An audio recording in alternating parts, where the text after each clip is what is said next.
विघ्नहर्ता श्री गणेश, श्री गणेश, श्री गणेश।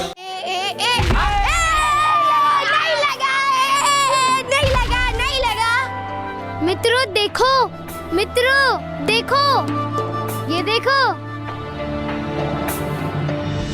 देखो मित्रों, मैं भी दूध पान कर रहा हूँ। मेरे हाथों में ये दूध का पात्र पूर्ण रूप से भरा हुआ है। देखो, देखो कितना गाढ़ा है।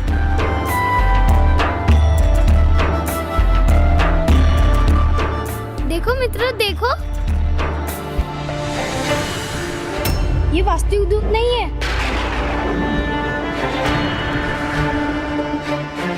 अरे तो दूध नहीं, तो कुछ और है।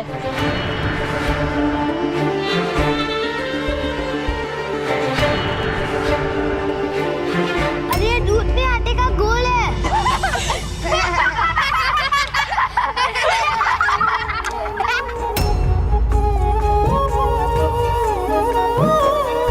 इसको तो पता ही नहीं है दूध कैसा होता है। आटे के घोल को दूध बोलता है।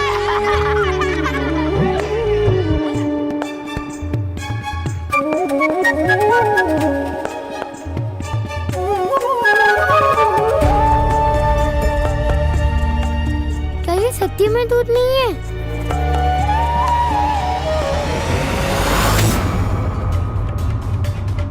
आपने मेरे साथ छल क्यों किया माँ? सबने मेरा उपवास किया, मेरे ऊपर हंस रहे थे। क्यों किया आपने ऐसा? पुत्र, मुझे आटे के साथ मिश्रित जल नहीं, दूध चाहिए, दूध।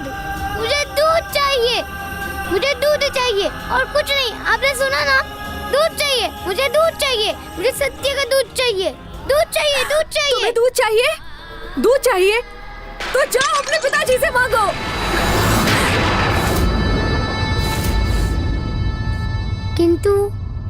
किंतु मैंने तो कभी पिताश्री को देखा ही नहीं। मैं उन्हें कहाँ ढूंढूं माँ?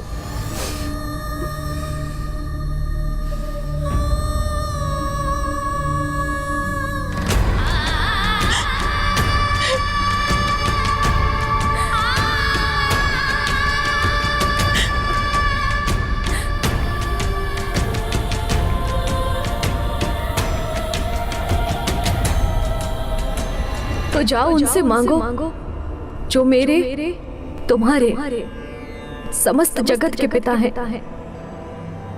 अर्थात भोलेनाथ से? हाँ, वही तुम्हारी सुनेंगे। हे भोलेनाथ, मुझे दूध चाहिए। हे भोलेनाथ, मुझे दूध चाहिए, मुझे अधिक मात्रा में दूध प्रदान कीजिए। ओम नमः शिवाय। हे भोलेनाथ, मुझे दूध चाहिए, मुझे अधिक मात्रा में दूध प्रदान कीजिए। हे भोलेनाथ, मुझे दूध चाहिए, मुझे अधिक मात्रा में दूध प्रदान कीजिए। हे भोलेनाथ, मुझे दूध चाहिए, मुझे अधिक मात्रा में दूध प्रदान कीजिए। हे भोलेनाथ, मुझे दूध चाहिए, मुझे अधिक मात्रा में दूध प्रदान कीजिए।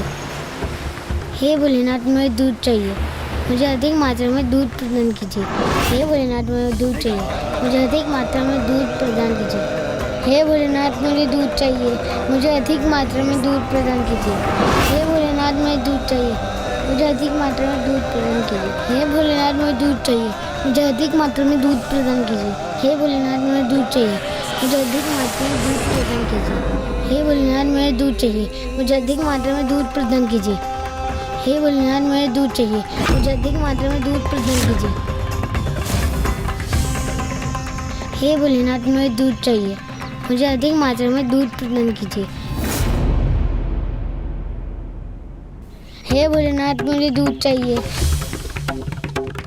प्रभु, ये नन्हा बालक कितनी श्रद्धा से आपसे अनुरोध कर रहा है, फिर आप इस पर अपनी दया क्यों नहीं दिखा रहे दया निधान? जो फल तपस्या के उपरांत प्राप्त हो वही उचित होता है देवी।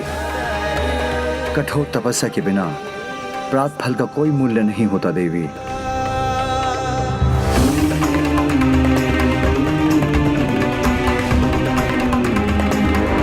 हे भोलेनाथ, मुझे दूध चाहिए, मुझे अधिक मात्रा में दूध प्रदान कीजिए। हे भोलेनाथ, मुझे दूध चाहिए, मुझे अधिक मात्रा में दूध प्रदान कीजिए। हे भोलेनाथ, मुझे दूध चाहिए, मुझे अधिक मात्रा में दूध प्रदान कीजिए। हे भोलेनाथ, मुझे दूध चाहिए, मुझे अधिक मात्रा में दूध प्रदान कीजिए।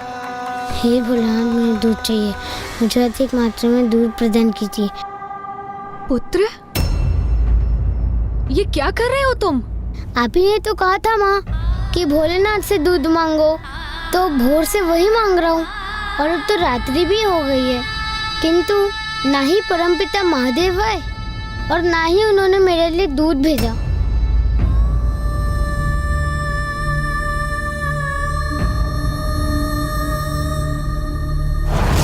हे भोलेनाथ मुझे दूध प्रदान कीजिए, हे भोलेनाथ मुझे दूध प्रदान कीजिए। हे मेरे भोले पुत्र, महादेव की कृपा इतनी आसानी से थोड़ी ना प्राप्त होती है। तो फिर कैसे प्राप्त होती है भोलेनाथ की कृपा माँ? उसके लिए कठोर तपस्या करनी पड़ती है, तभी शिव की कृपा के अधिकारी बना जा सकता है। तपस्या माँ? हाँ, तपस्या। महर्षि मुनिगण जन कल्याण हेतु एवं अपना मन चाहा वर पाने के लिए तपस्या करते हैं। फिर तो मैं भी प्रभु भोलेनाथ की तपस्या करूंगा माँ। पुत्र, तपस्या करना इतना सरल नहीं है। अभी तुम बहुत छोटे हो पुत्र, जब बड़े हो जाओगे तब तपस्या कर लेना। अब बहुत रात्रि हो गई है, निद्रा कर लो। वैसे भी इतनी प्रचंड शीत में नन्हे बालक का तप करना उचित नहीं है।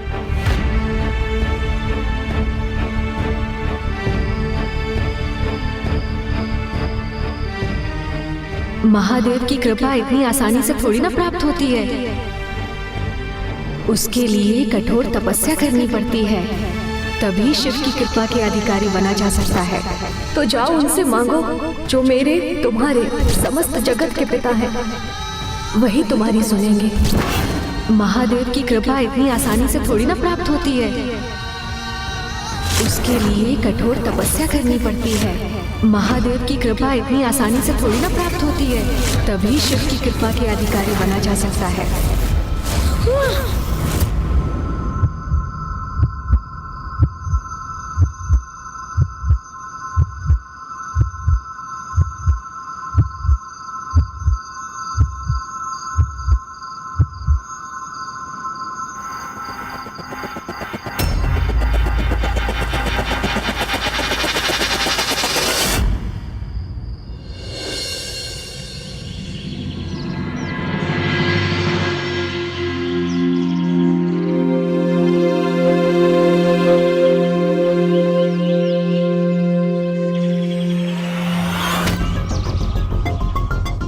पुत्र उपमन्यु,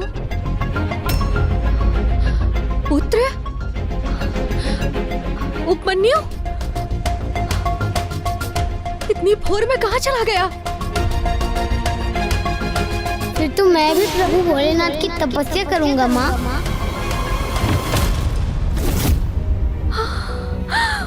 पुत्र उपमन्यु, उपमन्यु, उपमन्यु, कहाँ गया मेरा पुत्र? पुत्र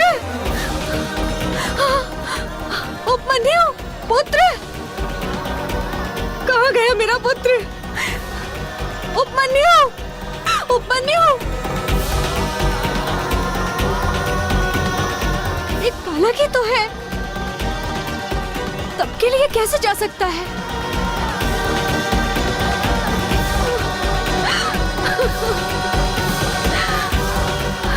अपने पुत्र को कैसा सुझाव दे दिया मैंने, याद नहीं कि कहाँ चला गया होगा।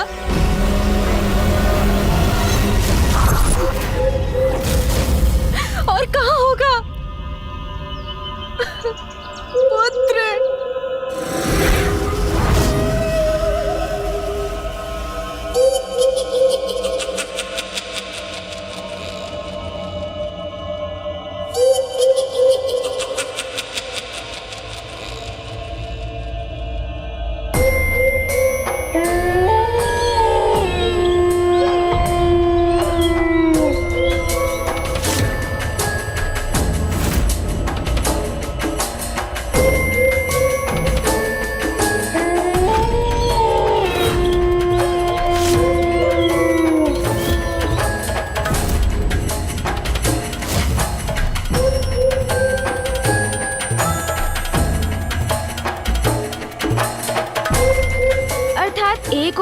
माता अपने पुत्र के वियोग में रुदन कर रही थी और दूसरी ओर उनका नन्हा पुत्र उपमन्यु तपस्या आरंभ करने हेतु एकांत ढूंढने सघन वन में प्रवेश कर आगे बढ़ता जा रहा था। उपमन्यु को यह आभास भी था कि कोई संकट उसका पीछा अवश्य कर रहा है, किंतु वो तब भी रुका नहीं।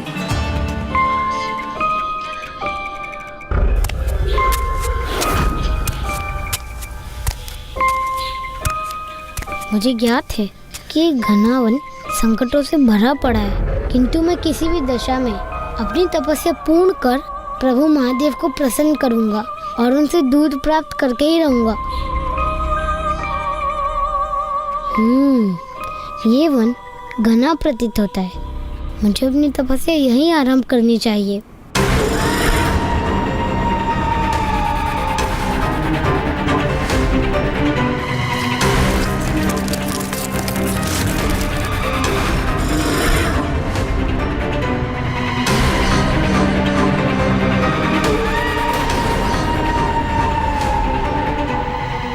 ये मेरे पीछे किसकी आहट है? मुझे सावधान रहना होगा।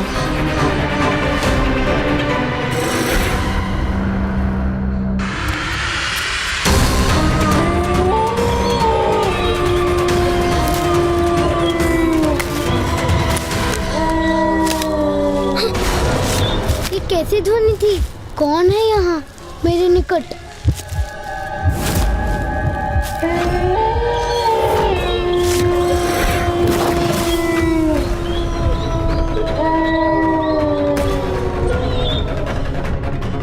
यहाँ तो तनिक भी एकांत नहीं है।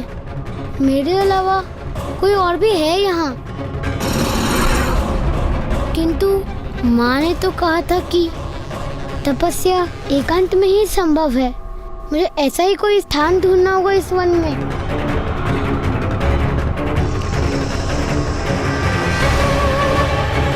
मुझे उस प्रकाश की ओर बढ़ना चाहिए। वही इस अंधकार से बाहर निकलकर भयमुक्त होऊंगा मैं।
स्वामी, ये कैसी परीक्षा है इस नन्हे बालक की, जिस पर इन क्रूर भेड़ियों का आक्रमण कभी भी हो सकता है।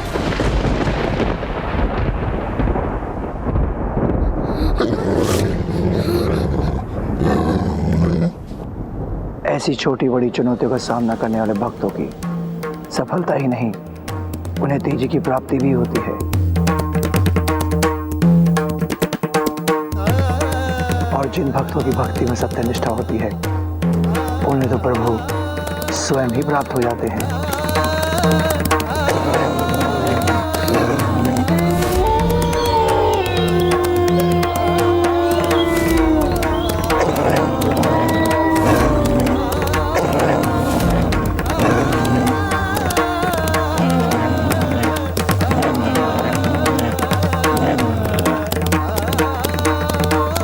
हे वन के महान एवं शक्तिशाली जीवों, कृपा कर मुझे जाने दीजिए।